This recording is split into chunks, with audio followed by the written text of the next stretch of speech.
দেখতে পারতেছেন আমরা এই নৌকাটা ভাড়া করে নিয়ে আসছি।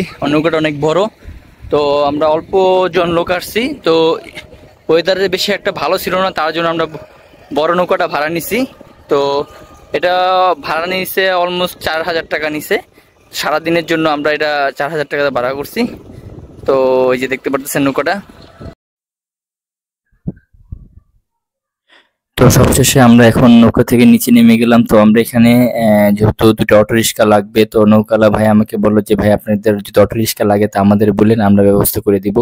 তো আমরা এখানে নৌকা থামার সাথে সাথে দুটো অটো রিক্সা এখানে আগেই এখানে ছিল, তো তাদের সাথে আমরা মানে ভাড়া নিয়ে কথাবার্তা বলতেছি। তারা একটু ভাড়াটা একটু বেশি চেয়েছে, তো সবশেষে আমরা ভাড়াটা একটু নিয়ে মানে কম বেশি করে নিয়ে নিলাম দুটো অটো রিক্সা সারাদিনের জন্য। তারা সারাদিন আমাদের সাথে থাকবে, আমাদের ঘোরাবে এখানকার এই কিশোরগঞ্জ হাওরের মিঠাই বন যে নিকলি যে রাস্তাঘাট বর্তমানে যেগুলো এখন জাগনা আছে। তো সচরাচর এখানে রাস্তাঘাট এখন বেশিরভাগ রাস্তাঘাট হলো সব আপনি হাওরের নিচে, পানির নিচে। তো এখন আমরা যেখানে মনে করেন আপনার আলপনা করা আছে, তো এই আলপনাটা জায়গাটা আমরা পুরোপুরি ঘুরবো। এই 14 কিলোমিটার আলপনা রাস্তাটা এখন এখানে করা। তো এই যে আমার পাশে দেখতে পারতেছেন অটোলা ভাই, তো তার সাথে জিজ্ঞেস করলাম যে ভাই আপনি কি এখানকার লোক? হ্যাঁ বললো যে হ্যাঁ আমি এখানকার লোক, আমি এখানকার স্থানীয়। তো আসলে কি এই ভাইয়ের নাম সোহেল, আমার নাম সোহেল। তো মিলে গেল। তো ভাইকে বললাম ভাই আমরা এইসব জায়গা চিনি না, তো আমাদের একটু ভালোভাবে ঘুরিয়েন। তো আসলে কি এই যে রাস্তাগুলো দেখতে পাচ্ছেন, এইখানকার মানে পরিবেশটা খুবই ভালো, এত ক্লিন আর কোনো ধুলাবালি এখানে নাই। আর এই যে দেখতে পাচ্ছেন সাইডে একটা আপনার যুদ্ধ যে জাহাজ, এখানে একটা যুদ্ধ জাহাজ সাজানো আছে। তো আসলে কি এখান থেকে শুরু করে আমরা এখন যেদিকে যাচ্ছি এই পুরো রাস্তাটা আলপনা করা, আর এখান থেকে আপনি 14 কিলোমিটার রাস্তাটা পুরো আলপনা করা। আমরা আজকে আপনাদের দেখাবো এই রাস্তাটা কিভাবে আলপনা করছে। আপনি দেখতে পারতেছেন এই যে রাস্তাটা আলপনা করছে, আসলে কি এটা মানে আলপনা করতে গেলে যখন করছে তখন আপনার 3 দিন সময় লাগছে এই আলপনাটা করতে। 14 কিলোমিটার রাস্তাটা আলপনা করছে 3 দিন সময় লাগছে।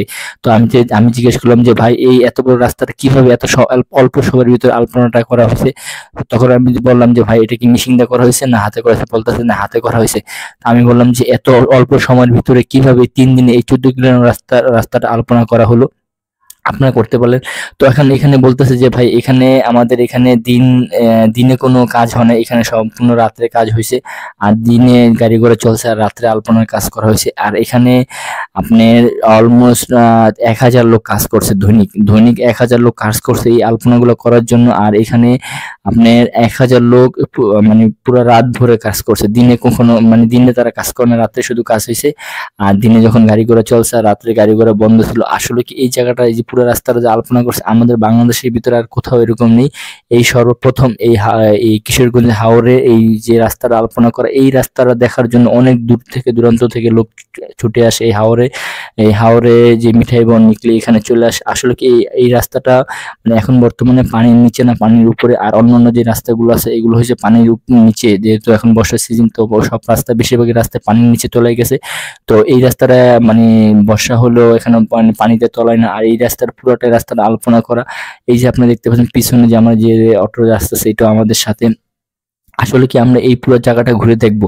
আর এখানকার যে মানে পানিগুলো আছে, আসলে কি এর দুনো পাশে পানি, এই পাশে পানি এই পাশে পানি, মাঝখানে ছোট ছোট ঘরবাড়ি আছে। আর আপনি দেখতে পাচ্ছেন এই যে পুরো রাস্তাটা আলপনা করছে। আসলে কি এটা মানে আমার মনে হয় অন্য কোনো দেশে আমি এরকম দেখিনি যে আমাদের বাংলাদেশে এই কিশোরগঞ্জ হাওরের রাস্তাটা পুরো আলপনা করে 14 কিলোমিটার রাস্তাটা। আর অনেক ভাইরা যেখানে যারা গেছেন দেখার জন্য তারা আমার কমেন্ট বক্সে জানাবেন আসলে কি এই আপনারা এখানে যে আসছেন, আসার পর আপনাদের অনুভূতিটা কিরকম হয়েছে আমাকে একটু জানাবেন। আমি এখানে আসার পর আমার অনুভূতিটা আমার কাছে অনেক ভালো লাগছে। আসলে কি বাংলাদেশে সর্বপ্রথমে এই কিশোরগঞ্জ হাওরের রাস্তাটা আলপনা করা, আর কোথাও এরকম নেই। আর আশেপাশে এখানকার মানে আমরা যখন আসছি তখন মানে আকাশটা একটু মেঘলা ছিল, মেঘ ভাব ছিল, আর একটু গরম ছিল। আর বিশেষ করে এই যে আপনারা দেখতে পাচ্ছেন দুনো পাশেই মনে করেন নদী আর নদী।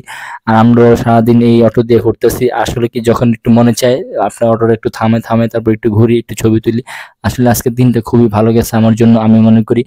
আর এখানকার লোক খুবই ভালো। আসলে কি এই যে অটোওয়ালা ভাই দেখতে পারতেছেন সে খুবই ভালো, আমাদের বলতেছে আপনি সমস্যা নেই, যে কোনো জায়গায় বলবেন রাখতে আমি রাখবো আপনাদের জন্য। কি আজকে আপনাদের সারাদিন আপনাদের সাথে আমি থাকবো। আর আপনারা এখানে ঘুরতে আসছেন, দূর থেকে আসছেন, তো আপনারা আসছেন এটা আমাদের একটা সৌভাগ্য। আপনারা আমাদের এলাকায় আসছেন, আপনারা আমাদের মেহমান। তো আমি মানে ভাইকে বললাম, ভাই আপনাদের আসলে কি এই কিশোরগঞ্জ হাওরের লোকেরা খুবই ভালো, সবাই অনেক ভালো লোক। এই ট্রলারওয়ালা যে ভাইয়ের কাছে আসছে সেও খুব ভালো লোক। তো এই ভাইয়ের সাথে কথা বললাম, কথা বলার পরে বলতেছে, ভাই আসলে কি এখন তো যেহেতু বর্ষার দিন, তো বর্ষার দিন তো মনে করেন সবই নদী, আসলে বর্ষার দিনে এখানে আসলে ঘুরে মজা করা যায়। তো আমি বললাম যে ভাই আমাদের আসার কোনো প্রোগ্রাম ছিল না, আমরা হঠাৎ করে এখানে আসছি। আর এরকম সময় আসছি, আমাদের সময়টা ছিল তখন প্রায় 2টা থেকে 2:30 3টার কাছাকাছি হয়ে গেছে। তো অল্প সময় ছিল। তো অল্প সময়ের ভিতরে আমরা 2টা অটোরিক্সা নিচ্ছি। 2টা অটোরিক্সা 700 করে 1400 টাকা লাগছে সারাদিনের জন্য। আসলে কি এই যে পুরো রাস্তাটা দেখতে পাচ্ছেন, পুরো রাস্তাটা আলপনা করা। আর এখানকার আমি যখন এই ভাইকে জিজ্ঞেস করলাম যে ভাই এই যে রাস্তাটা আলপনা করছে, তো এটা আপনাদের মানে এটা যদি এই যে রাস্তাটা আলপনা করে এখানে যদি পানি আসে, পানি আসার পরে কি এগুলো কি নষ্ট হয়ে যায় না? বলতেছে না ভাই এগুলো নষ্ট হয় না, এটা পানি যদি আসে, পানি আসার পরে এটা এরকমই থাকে। আসলে কি এরকম ভাবে আলপনা করছে, এই রংগুলো যে ইউজ করছে, কি কেমিক্যাল দিয়ে ইউজ করছে এটা আমি জানি না।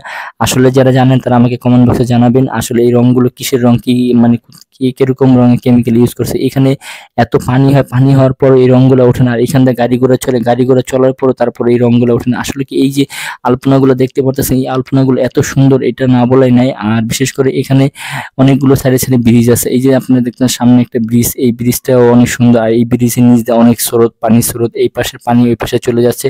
আর আর এখানে প্রচুর ধরনের মাছ পাওয়া যায়। আসলে কি এই যে দেখতে পাচ্ছেন এখন বর্তমানে এই যে চারিদিকে মাছ আর মাছ, সবাই এখানে আর যারা যাবেন ঢাকা থেকে, যারা যাবেন আমি সবাইকে বলবো আপনারা জাল নিয়ে যেতে পারেন। বর্ষার সিজনে জাল নিয়ে গেলে দেখা যায় এখান থেকে মাছ ধরে আপনি এখানে মাছ ধরে এখান থেকে নিয়ে আসতে পারবেন, কোনো টাকা পয়সা লাগবে না। আর এখানে মাছ ধরতে গেলে কেউ কাউকে কিছু বলে না, কিন্তু এখানে যে সিস্টেম ভাগ করা আছে, এক এক সব জায়গায় সবাই মাছ ধরতে পারে না, এখানেও ভাগ করা আছে। দেখা যায় যেগুলো মনে করেন যাদের আওতায়, ওগুলা অন্য কোনো বাইরের লোক মাছ ধরতে পারে না, আর যেগুলো মনে করেন আওতার বাইরে সেগুলা মাছ ধরতে পারে।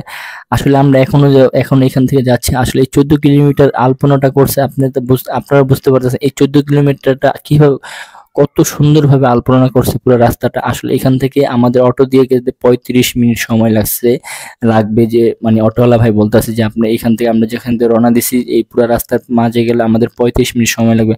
আমি বললাম ভাই এত সময়, আর এই রাস্তাটা এতভাবে পুরো রাস্তাটা যে আলপনা করছে, এটা কি বলবো ভাই, যারা গেছেন তারা আমার কমেন্ট বক্সে জানাবেন আসলে কি কার কোন অনুভূতিটা কিরকম ছিল। আর আমার তো আমি আগেই বলছি, এখনো বলি, আমার অনুভূতিটা খুব ভালো ছিল। আর এখান বর্তমানে লোকজন খুব কম, যেহেতু বর্ষার সিজন, আর দেশে মনে করেন এখন যে পরিস্থিতি, এই জন্য এখানে হাওরে খুব লোকজন কম আসে। আর এখন বর্তমানে যেহেতু আমরা মানে কোনো ছুটির দিনে যাই না, আসলে এখানে ছুটির দিনে আসলে অনেক প্রচুর লোকজন হয়। আর শুক্র শনিবার এখানে অনেক লোকজন হয়, ঢাকার থেকে লোকজন আসে। তো আমরা দিছি বন্ধের দিন জানি, আমরা হঠাৎ করে আমাদের যাওয়াটা হলো। আসলে এই যে আপনারা দেখতে পাচ্ছেন এখানে যে রাস্তাটা, এই যে মানে পুরো রাস্তাটাই আলপনা করা। এখন আমরা যেখান থেকে যাচ্ছি, তো প্রায় অলমোস্ট অর্ধেক রাস্তা চলে আসছি। তো এখন এখানে যে আমরা যে এখানে থাকবো, এই যে দেখতেছেন যে অটোলাকে বললাম যে ভাই একটু স্লো করেন, আমরা এখানে একটু ছবি টবি তুলবো। তো বলতেছে যে ভাই আপনি এখানে থামেন না, একটু সামনে যান, সামনে একটা ব্রিজ আছে, ব্রিজের ওখানে থামেন, ওখানে জায়গাটা সুন্দর। আসলে কি এই জায়গাটা আসলে খুব সুন্দর। আমরা মানে যেটা আগে পরে দেখছি ইউটিউবে, ফেসবুকে, তো বিশেষ করে আমরা এরকম এরকম দেখি নাই। তো বাস্তবে যেটা দেখা আর হলো একটা আপনি কোনো ভিডিওতে দেখা, আসলে কি বাস্তবে অনেক সুন্দর এই জায়গাটা। আসলে কি এই যে বাড়িঘরগুলো দেখতে পারতেছেন, এই বাড়িঘরগুলো দেখেন চারিদিকে পানি, চারিদিকে পানি, তাদের কোনো আসা যাওয়ার কোনো রাস্তা নেই। তারা মনে করেন নৌকা দিয়ে এই পারে আসতে হয়। আর হাওরে যখন মনে করেন এই যে পানিগুলো দেখতে পাচ্ছেন, এই পানিগুলো কি হয় যখন মনে করেন বর্ষার দিন চলে যায়, এখানে মনে করেন এই পানিগুলো শুকিয়ে যায়। আর এখানে আপনার যখন শুকায় যায় তখন এখানে ধান হয়। এই যে দেখতে পাচ্ছেন এখানে যে এই বিল্ডিংটা যে করছে, মানে এই যে ঘরবাড়ি করার জন্য যে বেড়িবাঁধটা দিছে, আসলে কি এখানে এত ইটা ইউজ করছে যে সে এখানে একটা 5 তলা বিল্ডিং করতে পারে, কিন্তু সে কি করছে বর্ষার সিজনে বাঁচার জন্য সে ইটা দিয়ে বেড়াবান দিছে। তো আমরা ওই যে সামনে একটু যাচ্ছি, তো সামনে যাওয়ার পরে এখানেও মনে করেন আপনার পিছে আমাদের একটা অটো আছে। তো এই অটোটা মনে করেন ফার্স্টে ছিল, তো তারা এখন পিছিয়ে চলে গেছে। আমরা বলতেছি যে একটু আপনারা ফার্স্টে যান, আমরা পিছিয়ে যাই, কিন্তু অটোওয়ালা ভাই বলতেছে না। এখন আসলে কি এই যে দেখতে পাচ্ছেন এখানে মনে করেন কত ধরনের হাঁস এখানে চাষ করে। আসলে চারিদিক দিয়ে পানির মাঝখানে হাঁস, এটা মানে পুরোটাই হচ্ছে ফার্ম একটা, মানে হাঁস চাষ করে এখানে। তো আসলে কি এই যে পানির ভিতরে হাঁস চাষ করা, এখানে তো অনেক মানে তাদের সুবিধা, খরচ কম লাগতেছে। আর বিশেষ করে আর এই যে এখানে দেখেন পানি কত স্রোত দিয়ে ওখানে দেখেন নৌকা দিয়ে মানুষ মাছ ধরতেছে, জাল দিয়ে মাছ ধরতেছে। আসলে এখানে মানে প্রচুর মাছ পাওয়া যায়, কি বলবো, আমি যদি আগে জানতাম তাহলে আমি ঢাকা থেকে একটা জাল নিয়ে যেতাম মাছ ধরার জন্য। আর বিশেষ করে ওই যে দেখেন ঘরবাড়ি, এই ঘরবাড়ির লোকের এই সাঁকর, এই যে মানে একটা ব্রিজ, ছোট ব্রিজ যেটা আমাদের কাঠ দিয়ে বাঁশ দিয়ে তৈরি করা, এখান দিয়ে পারাপার হয় কিন্তু মাঝে ভেঙে গেছে, কিন্তু তারা এই যে ঘরবাড়িগুলো দেখতেছেন এই ঘরবাড়িগুলো মানুষ পার হয় নৌকা দিয়ে। তো সামনে আরেকটা ব্রিজ আছে, তো এই ব্রিজটা একটু মোটামুটি ভালো কিন্তু তাও রিস্ক। এই ব্রিজটা অনেক মানে ভারী কিছু নিয়ে গেলে এই ব্রিজটা পড়ে যাবে, যেহেতু এখানে এটা টেম্পার চলে গেছে। কিন্তু ওই পারের যে লোকজন তারা আসে তারা সবাই নৌকাতে মানে এই পার থেকে এই পার আসে। আসলে কি ওখানে কোনো মনে করেন কোনো যাওয়ার কোনো রাস্তা নেই, কোনো গাড়ি ঘোড়া কিছু যেতে পারবে না। তো আসলে কি হাওড়ের মানুষ বেশিরভাগই নৌকা দিয়ে চলাফেরা করে, এটা আগে বলছি আমি এখনো বলি। আর এখানে দেখতে পাচ্ছেন ছোট ছোট আইল্যান্ডের মতো ছোট ছোট দ্বীপ আছে, অনেক দ্বীপ আছে। আসলে কি এখানে একটা দুটা করে ঘর বাড়ি, এই যে দেখতে পাচ্ছেন দূরে একটু জুম দিয়ে আপনাদের দেখাই, এখানে দেখেন ছোট ছোট দুটা ঘর আছে, কিন্তু তারপরে দেখেন এই চারিদিকে পানির মাঝখানে ছোট ছোট দুটা ঘর, এখানে লোকজন বসবাস করে। আসলে কি তাদের মানে বর্ষার সিজনে তারা পানিবন্দী, এখানকার মানুষ বর্ষার সিজনে পুরো পানিবন্দী হয়ে যায়। আর আজকের ওয়েদারটা খুব মেঘলা ছিল, বৃষ্টি বৃষ্টি ভাব ছিল, অনেক গরম ছিল, আর আমাদেরও অনেক গরম লাগতেছে। তো আমরা প্রচুর ঘামাই গেছি। আর বিশেষ করে এই রাস্তাটা এখনো পুরোপুরি রাস্তাটা শেষ হয়নি, আলপনা পুরো রাস্তাটা আলপনা করা, 14 কিলোমিটার রাস্তাটা আলপনা করা, এটা না মানে আমরা এত দূর গেলাম তারপর মনে করেন রাস্তাটা শেষ হলো না। আসলে কি এই যে এখানে দেখতে পাচ্ছেন বাস দিয়ে মানুষ পারাপারি হয়, এখানে একটা মনে করেন আপনি কতগুলো ঘর আছে, এখানে মানুষ বসবাস করে। তো এরাও বাস দিয়ে মানে বাঁশের মতন একটা সিঁড়ি বানানো, এই সিঁড়ি দিয়ে তারা পারাপার হয়। আর এই যে কারেন্টের খাম্বাগুলো দেখতে পাচ্ছেন, এই খাম্বাগুলো দিয়ে মনে করেন আপনার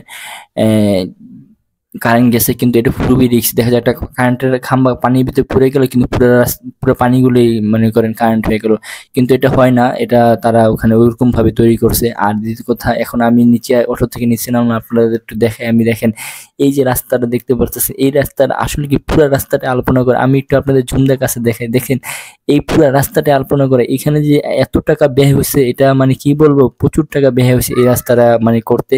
আর বিশেষ করে এই রাস্তাটা মনে করেন আপনি 14 কিলোমিটার রাস্তাটা আলপনা করা। আসলে কি আমরা ঢাকা থেকে যেটা দেখি আসলে বাস্তবে ওটা না, কিন্তু বাস্তবেটা অনেক সুন্দর। যারা হাওড়া আসবেন আসতে পারেন, ঘুরে যেতে পারেন।